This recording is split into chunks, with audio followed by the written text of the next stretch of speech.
वह जीवात्मा कर्तापन परमेश्वर से ही है, क्योंकि श्रुति के वर्णन से यही सिद्ध होता है।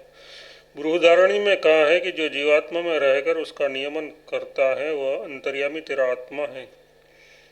छांदोग्य में कहा है कि मैं इस जीवात्मा के सहित प्रविष्ट होकर नाम रूप को प्रकट करूंगा, तथा कठोपनिषद में जो यक्ष की आख्यायिका है उसमें भी यह सिद्ध किया गया है कि अग्नि और वायु आदि देवताओं में अपना कार्य करने की स्वतंत्र शक्ति नहीं है। उस पर ब्रह्म से शक्ति पाकर ही वे अपना अपना कार्य करने में समर्थ होते हैं। इत्यादि श्रुतियों के इस वर्णन से यह सिद्ध होता है कि जीवात्मा स्वतंत्रता पूर्वक कुछ भी नहीं कर सकता। वह जो कुछ करता है वह परब्रह्म परमेश्वर के सहयोग से उसकी दी हुई शक्ति के द्वारा ही करता है। जीव का कर्तापन ईश्वराधीन है, ये बात गीता में स्पष्ट कही गई है। हे अर्जुन, शरीर रूपी यंत्र में आरूढ़ हुए सब प्राणियों को अपने माया से कर्मों के अनुसार चलाता हुआ ईश्वर सबके हृदय में निवास करता है। विष्णु पुराण में जहाँ प्रहलाद का प्रसंग आया है वहाँ प्रहलाद ने अपने पिता से कहा है, पिताजी, वे भगवान विष्णु केवल मेरे ही हृदय में नहीं है अपितु समस्त लोगों को सब ओर से व्याप्त करके स्थित हो रहे हैं। वे ही सर्वव्यापी परमेश्वर मुझे और आपके सहित अन्य सब प्राणियों को भी समस्त चेष्टाओं में नियुक्त करते हैं। इससे भी यह सिद्ध होता है कि जीवात्मा का कर्तापन सर्वदा ईश्वराधीन है। ये जो कुछ करता है उसी की ही दी हुई शक्ति से करता है, तथापि अभिमानवश अपने को कर्ता मानकर प्राप्त शक्ति का दुरुपयोग करने के कारण फंस जाता है। गीता में अध्याय 3 27 श्लोक। संबंध पूर्व सूत्र में जीवात्मा का कर्तापन ईश्वराधीन बताया गया है। इसे सुनकर ये जिज्ञासा होती है कि ईश्वर पहले तो जीवों से शुभाशुभ कर्म करवाता है और फिर उसका फल भोग करवाता है। ये मानने से ईश्वर में विषमता और निर्दयता का दोष आएगा। उसका निवारण कैसे होगा? उस पर कहते हैं, किंतु ईश्वर जीव के पूर्वकृत कर्म संस्कारों की अपेक्षा रखते हुए ही उसको नवीन कर्म करने की शक्ति और सामग्री प्रदान करता है। इसलिए तथा विधि निषेध शास्त्र की सामर्थ्यता आदि हेतुओं से ही भी ईश्वर सर्वथा निर्दोष है। व्याख्या। ईश्वर द्वारा जो जीवात्मा को नवीन कर्म करने की शक्ति और सामग्री दी जाती है वह उस जीवात्मा के जन्म जन्मांतर में संचित किए हुए कर्म संस्कारों की अपेक्षा से ही दी जाती है, बिना अपेक्षाओं की नहीं। तथा उसके साथ परम सुदृढ़ प्रभु ने उस शक्ति और सामग्री का सदुपयोग करने के लिए मनुष्य को विवेक भी प्रदान किया है एवं उस विवेक को जागृत करने के लिए शास्त्र में अच्छे कर्मों का विधान और बुरे कर्मों का निषेध भी किया है। इससे यह सिद्ध होता है कि अपने स्वभाव का सुधार करने के लिए मनुष्य को प्रभु ने पूर्ण स्वतंत्रता प्रदान की है। अतः ईश्वर सर्वथा निर्दोष है। भाव ये है कि मनुष्य जो कुछ भी कर्म करता है वह ईश्वर के सहयोग से ही कर सकता है, इसलिए वह पराधीन अवश्य है, परंतु प्राप्त शक्ति और सामग्री का सदुपयोग या दुरुपयोग करने में पराधीन नहीं है। इसलिए शुभाशुभ कर्मों के फल का दायित्व जीव पर है। इस स्वतंत्रता को भी यदि वह ईश्वर के समर्पण करके सर्वथा उस पर निर्भय हो जाए तो सहज में ही कर्मबंधन से छूट सकता है। इसी भाव को स्पष्ट करने के लिए इस प्रसंग में भगवान ने कहा है, यथार्थ जिस परमेश्वर ने कर्म करने की शक्ति सामग्री प्रदान की है, जो तुम्हारे हृदय में स्थिर है और तुम्हारा प्रेरक है, उसी की सब प्रकार से शरण ग्रहण करो। उसी की कृपा से परम शक्ति और निश्चल परम धाम को प्राप्त होंगे। गीता अध्याय 18 62 श्लोक। संबंध पूर्व प्रकरण में यह सिद्ध किया गया है कि जीवात्मा करता है और परमेश्वर उसको कर्मों में नियुक्त करने वाला है। इससे जीवात्मा और परमात्मा का भेद सिद्ध होता है। श्रुतियों में भी जगह जगह भेद का प्रतिपादन किया है, परंतु कहीं कहीं अभेद का भी प्रतिपादन है तथा समस्त जगत का कारण एक परब्रह्म परमेश्वर ही बताया गया है। इससे भी अभेद सिद्ध होता है, अतः उक्त विरोध का निराकरण करने के लिए अगला प्रकरण आरंभ किया जाता है। श्रुति में जीवों को बहुत अलग अलग बताया गया है। इसलिए तथा दूसरे प्रकार से भी यही सिद्ध होता है कि जीव ईश्वर का अंश है, क्योंकि एक शाखा वाले ब्रह्म को दार्शनिकत्व आदि रूप कहकर अध्ययन करते हैं। व्याख्या श्वेतास्पुनित ने कहा है कि बहुत से निष्क्रिय जीवों पर शासन करने वाला जो एक परमेश्वर एक बीज अपनी प्रकृति को अनेक प्रकार से विस्तृत करता है, उस अपने हृदय में स्थित परमेश्वर को जो ज्ञानी जन निरंतर देखते हैं, उन्हीं को सदा रहने वाला सुख मिलता है, दूसरों को नहीं। जो एक नित्य चेतन पर ब्रह्म परमेश्वर बहुत से नित्य चेतन जीवों के कर्मफल भोगों का विधान करता है, वही सबका कारण है। उस ज्ञान योग और कर्मयोग द्वारा प्राप्त किए जाने वाले परमदेव परमेश्वर को जानकर जीवात्मा समस्त बंधनों से मुक्त हो जाता है। इस प्रकार श्रुति में जीवों के नानात्व का प्रतिपादन किया गया है, साथ ही उसको नित्य और चेतन भी कहा गया है और ईश्वर को जगत का कारण बताया गया है। इससे यह सिद्ध होता है कि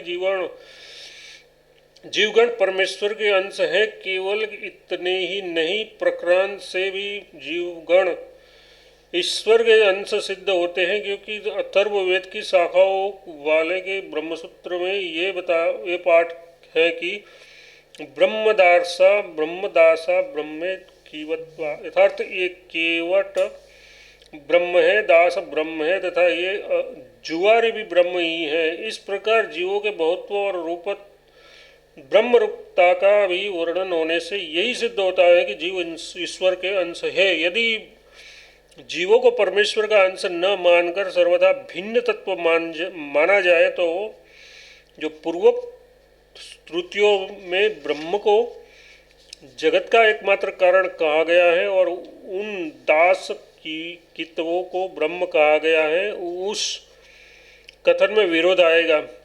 इसलिए सर्वथा भिन्न तत्व नहीं माना जा सकता, इसीलिए अंश मानना ही युक्ति संगत है। किंतु जिस प्रकार साकार वस्तु के टुकड़ों को उसका अंश कहा जाता है, वैसे जीवों को ईश्वर का अंश नहीं कहा जा सकता, क्योंकि अवयव रहित अखंड परमेश्वर के खंडन नहीं हो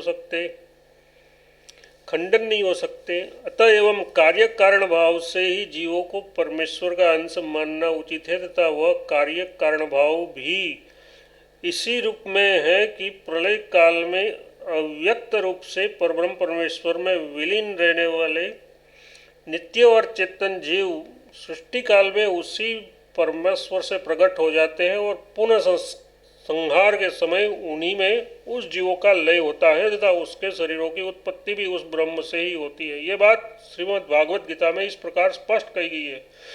हे अर्जुन, मेरी महत ब्रह्मरूप प्रकृति यथार्थ त्रिगुणमय माया संपूर्ण जीवों भूतों की योनि है, यथार्थ गर्भधान का स्थान है और मैं उस योनि में चेतन रूप बीज को स्थापित करता हूँ। उस जड़ चेतन के संयोग से सब भूतों की उत्पत्ति होती है तथा हे अर्जुन, नाना प्रकार के सब योनियों में जितनी मूर्तियां यथार्थ शरीर उत्पन्न होते हैं, उस सब की त्रिगुणमय मेरी प्रकृति तो गर्भ को धारण करने वाली माता है और मैं बीज को स्थापित करने वाला पिता हूँ। गीता अध्याय 14 3-4 श्लोक। इसलिए पिता और संतान की भांति जीवों को ईश्वर का अंश मानना ही शास्त्र के कथनानुसार ठीक मालूम होता है और वैसा होने से जीव तथा ब्रह्म का अभेद कहने वाली श्रुतियों की भी सार्थकता हो जाती है। संबंध प्रक्रांत से प्रमाणांतर से ही जीव के अंशत्व को सिद्ध करते हैं।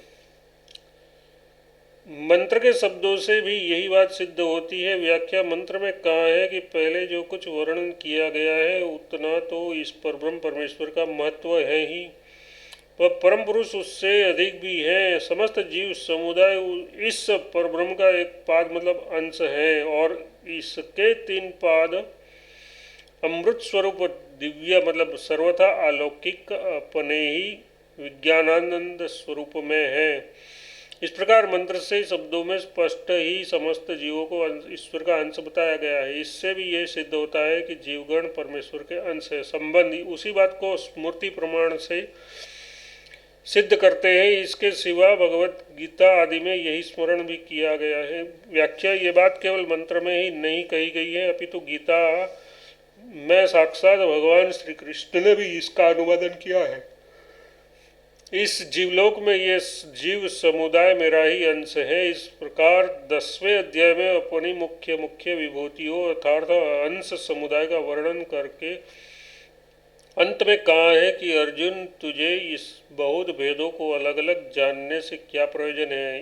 तो बस इतना ही समझ ले कि मैं अपनी शक्ति के किसी एक अंश से इस समस्त जगत को भलीभांति धारण किए हुए स्थित हूँ। दूसरी जगह भी ऐसा ही वर्णन आता है। हे मैत्रेय, एक पुरुष जीवात्मा जो कि अविनाशी, शुद्ध चित, नित्य और सर्वव्यापी है, वह भी सर्वभूतमय विज्ञानानंद घन परमात्मा का अंश ही है। इस प्रकार स्मृतियों द्वारा समर्थ किया जाने से भी यह सिद्ध होता है कि जीवात्मा परमेश्वर का अंश है। संबंध यहाँ यह जिज्ञासा होती है कि यदि जीवात्मा ईश्वर का ही अंश है तो तब तो जीव के शुभाशुभ कर्मों से और दुख सुखादि भोगों से ईश्वर का भी संबंध होता होगा। इस पर कहते हैं, परमेश्वर इस प्रकार जीवात्मा के दोषों से संबंध नहीं होता। जिस प्रकार की प्रकाश आदि अपने अंश के दोषों से लिप्त नहीं होते। व्याख्या, जिस प्रकार प्रकाश, सूर्य तथा आकाश आदि भी अपने अंश इंद्रिय आदि के दोषों से लिप्त नहीं होते, वैसे ही ईश्वर भी जीवों के शुभाशुभ कर्म फल रूप सुख दुखादि दोषों से लिप्त नहीं होता। श्रुति में कहा है, जिस प्रकार समस्त लोकों के चक्षुः स्वरूप सूर्यदेव चक्षु में होने वाले दोषों से लिप्त नहीं होता, वैसे ही समस्त प्राणियों के अंतरात्मा अद्वितीय परमेश्वर लोकों के दुखों से लिप्त नहीं होता। संबंध इस बात को स्मृति प्रमाण से पुष्ट करते हैं। यही बात स्मृतिकार कहते हैं और श्रुति में भी कही गई है। श्रीमद् भागवत गीता में भी वैसा ही वर्णन मिलता है।